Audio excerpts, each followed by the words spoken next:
Good afternoon বন্ধুরা, কেমন আছো? আশা করি সবাই ভালো আছো, আমিও ভালো আছি।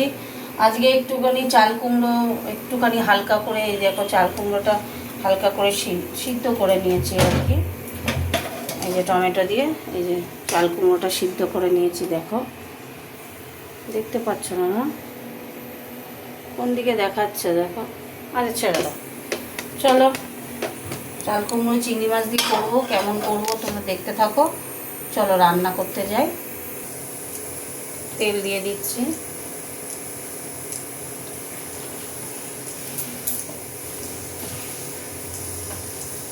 তেলের মধ্যে দুটো শুকনো লঙ্কা দেব।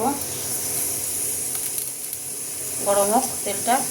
তেল গরম হয়ে গেছে, গোটা জিরে আর একটা তেজপাতা দিয়ে দিলাম।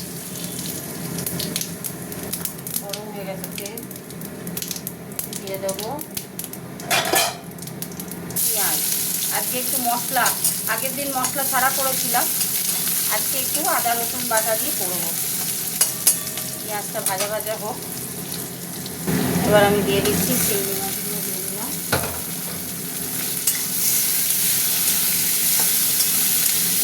চিংড়ি মাছও ভাজা ভাজা হবে পেঁয়াজের সাথে।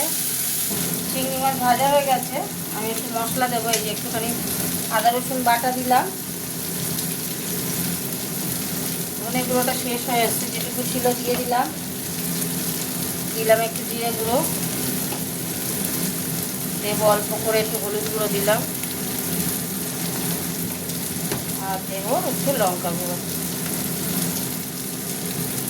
ব্যাস। মশলাটা কষার জন্য এই যে সিদ্ধ করা জল একটু দিয়ে দিলাম।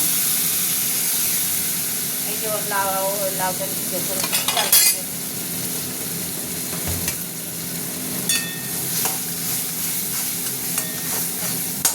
একটু নুন দেব।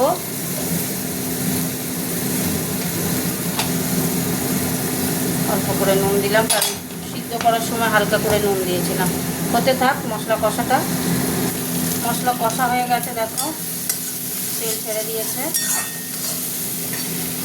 বেশি চাল কুমড়ো না, অল্প, টেস্টটা বেশি হবে অল্প চাল কুমড়ো। অতগুলো বড় বড় চিংড়ি মাছ হেভি হবে বলো। একটু মিষ্টি দেবো, দাঁড়াও।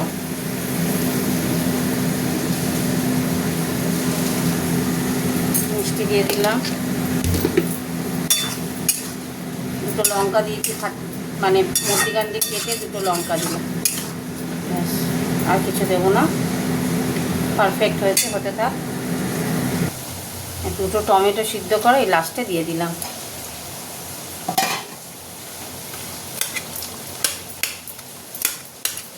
টমেটোগুলোর সঙ্গে হবে, যাতে খাবার সময় টমেটোগুলো চটকে খেতে পারে, বুঝলে?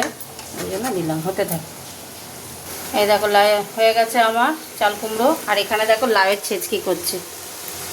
অ্যাকচুয়ালি কী বলো তো, লাউ আর কুমড়ো, লাউ আর চাল কুমড়ো একসঙ্গে দেয় কি না জানি না, তো দুটোই খারাপ হয়ে যাচ্ছিলো, তাই দুটো আলাদা আলাদা বানালাম। এদিকে লাউয়ের ছেঁচকি বানাচ্ছি শুধু সাদা, ঝুড়ো ঝুড়ো করে কেটে। আর এখানে তো এটা কমপ্লিট হয়ে গেল। এবার আমি ঢাকা দিয়ে গ্যাস অফ করে দেবো। অফ করে দিলাম। চলো তোমাদের সাথে একটু কথা বলে নিই। লাউটাও হয়ে এসছে। তো তাহলে আজকে এই রান্না হলো, চাল কুমড়ো করলাম চিংড়ি মাছ দিয়ে। কেমন হয়েছে কমেন্ট করে জানিও। টাটা।